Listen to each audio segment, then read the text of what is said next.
En los últimos días del mes de julio y los primeros de agosto, acá en Costa Rica, pues se ha hecho una experiencia maravillosa de ver a muchísimas personas desplazarse hacia el templo de la Basílica de Nuestra Señora de los Ángeles, poder tener una experiencia espiritual, una experiencia de conversión.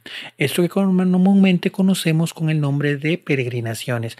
Ahora bien, ¿de dónde sale esto? ¿Cuál es su fundamento y cuál es en este caso, valor que tiene para nuestra fe? Tenemos que tener claro que las peregrinaciones no es algo nuevo. De hecho, incluso encontramos en pasajes del Antiguo Testamento y dentro de la cultura judía del tiempo de Jesús, que se encontraban tres fiestas que llamaban de la peregrinación, es decir, donde toda la comunidad se desplazaba hacia Jerusalén para poder celebrarlas. Si estamos hablando del Shabbat o Pentecostés, del Pesach o Pascua o del Sukkot o fiesta de los tabernáculos. De hecho, en muchos pasajes del Evangelio encontramos a Cristo que se desplazaba a poder celebrarlas empezando desde los 12 años. Ahora bien, ya dentro de la experiencia cristiana, las primeras peregrinaciones se dan a partir del siglo III, cuando ya se da una libertad religiosa y de culto a todo el Imperio Romano. Entonces, lejos de necesitar huir, las comunidades cristianas empiezan a visitar principalmente Tierra Santa y Roma con el objetivo de visitar las tumbas de los mártires y desde ahí pues darles ese culto y darles ese valor y ese respeto. Por eso, ante esa primera experiencia de desplazarse hacia Roma, es que escuchamos el término romero o romería. Ahora bien, ya dentro de los siglos V al VII ya encontramos un mayor enfoque en torno a las peregrinaciones hacia la figura de la Virgen María, principalmente e inicialmente hacia el pueblo de Nazaret.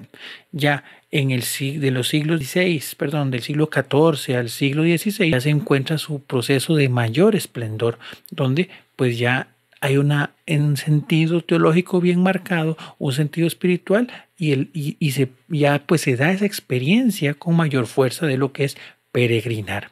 Ahora bien, esta actitud de piedad popular, este gesto que la iglesia hace, tiene muchísimas dimensiones y nos buscan enseñar muchísimas experiencias. La primera es una dimensión escatológica. Caminamos como pueblo peregrino que somos, la iglesia que va justamente militante o peregrina hacia el encuentro con el Señor en búsqueda de la santidad. Y por otro lado también encontramos una dimensión penitencial. El pueblo o la persona que peregrina también recuerda su proceso de conversión, un proceso donde a veces habrá debilidad, donde a veces no nos sentiremos capaces, pero que en la fuerza del Señor nos mantenemos. También hay un elemento cultural que claramente yo busco peregrinar para también recordar una experiencia de encuentro con el Señor, incluso a pesar de que podríamos decirlo, el matiz de la peregrinación en Costa Rica es mariana. Realmente la enseñanza de la iglesia es encontrar a Jesús por María, aquella modelo de fe que nos enseña a escuchar al Señor, a escuchar sus llamados y a decir sí. También tiene una llamada, por decirlo así, apostólica, donde caminamos o buscamos peregrinar para demostrar nuestra fe como un signo visible de que creo en el Señor. Tiene también un sentido de comunión, porque claramente caminamos en grupo, caminamos en familia. Incluso habrá gente que va pues a nivel de bloques grandes de familia, grupos pastorales y demás, pero de una u otra manera, aunque caminemos solos, siempre estaremos acompañados por gran número de gente que también tiene ese anhelo y ese deseo que cada uno de nosotros tenemos de poder llegar a la meta que es el cielo.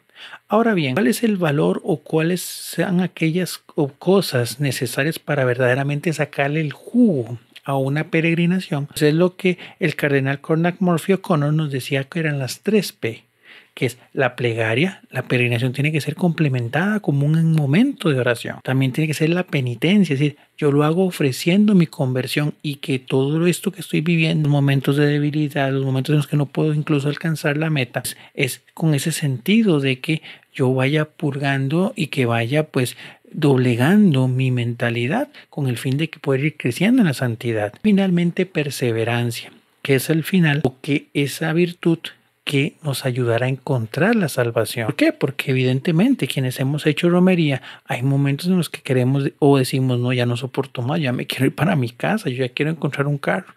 Pero aquí recordamos la fuerza del Señor y ese llamado que nos decía, el que persevera hasta el final, solo ese se salvará.